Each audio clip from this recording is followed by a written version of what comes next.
Welcome to Who Wants to Be an ACP? Are you looking to become an ACP? Well, if you are, no doubt you got tons of questions. You know, what I like about the ACP exam is it doesn't just test you on Scrum, it doesn't just test you on Kanban. Instead,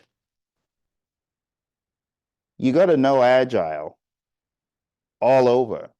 You got to understand the manifesto values and the principles, and then everything else in this book and even beyond. So it's an agile practitioner mindset, not relegated to just one framework. We got a question in today from our students who are studying for this exam, our awesome friends. And the question is, what is the cost of delay?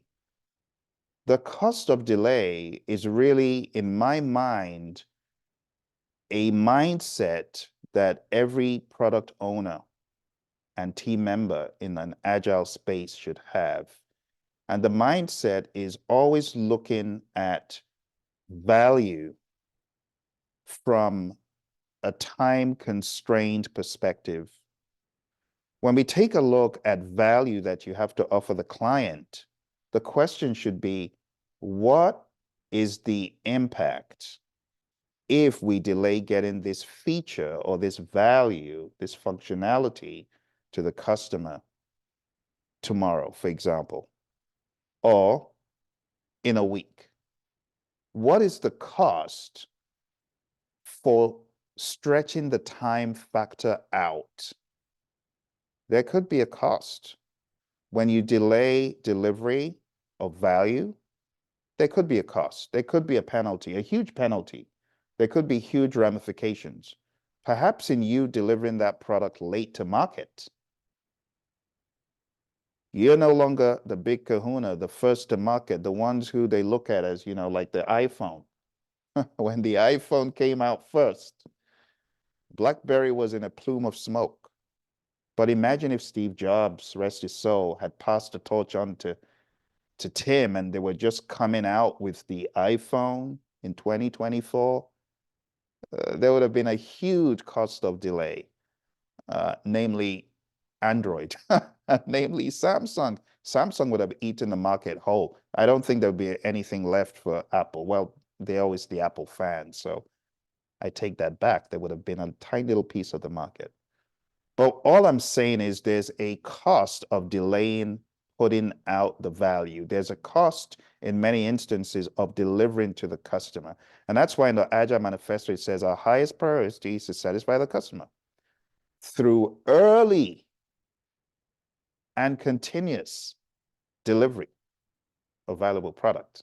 So not only do you want to deliver, you want to deliver early, you want to deliver continuously, and thereby the cost of delay, you can reduce the cost. There are going to be instances where you cannot help it, but there's a whole lot of instances where companies can. Okay? So in today's version of Who Wants to Be a PMP, we're going to go in a little bit more into that definition, the cost of delay. So Agile prioritizes delivering value early and often. And here's how cost of delay factors in. Prioritize backlog items based on their potential value and impact on the end user. Those that deliver the most value sooner have a lower cost of delay, right? Those that deliver the most value as quickly as possible, they will have a low cost of delay. However, those that deliver a lot of value late, the customer could have been using that thing for 1 year. You're just delivering it now? Well, we ended up spending $24 million more because this feature wasn't available in a timely fashion. You get what I'm saying? So focus on working software by delivering functional increments in each sprint.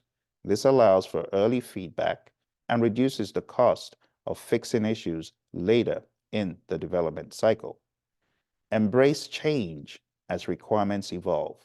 Agile teams are adaptable and can adjust priorities to minimize the cost of delay due to shifting needs.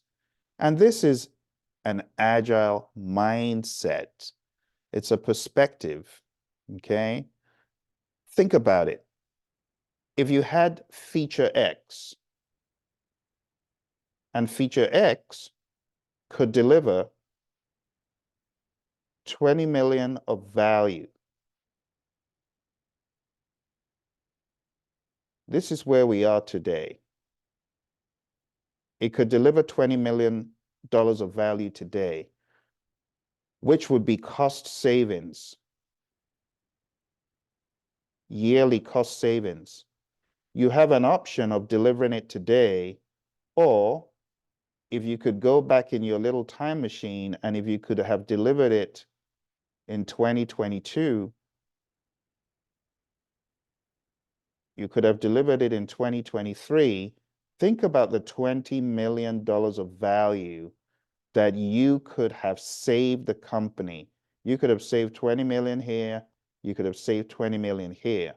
The cost of delaying feature X in this very simplistic view is 40 million. So it's not enough for you to look at, oh, it's gonna save us 20 million. Okay, what is the penalty of delaying this any further? If you delay it by another year to deliver in 2025, the money keeps stacking up. That's the way I see cost of delay. And you always want to have that hat on. It's not a hat, for a lagging indicator. It's something you need to think of as a leading indicator. It's something that you need to think of today to take action now. Not something like, well, if we did that yesterday. No, it's not. That's not it. It's a forward-looking thing. It's a proactive thing. So I always ask, I'll give you another example. Some of you have been delaying getting certified in some PMP. So imagine you could have gotten PMP certified 10 years ago. You didn't. And you've been making a crummy amount of salary because you delayed getting certified and your name's always going to the bottom of the stack. So the cost of delaying your PMP is $500,000 because you could have been making six figures for the past 4 years. But because you didn't get your PMP, you're making 35K a year. That's a practical example. I know some of my PMP students, that will put some fire under them. That'll put fire under you.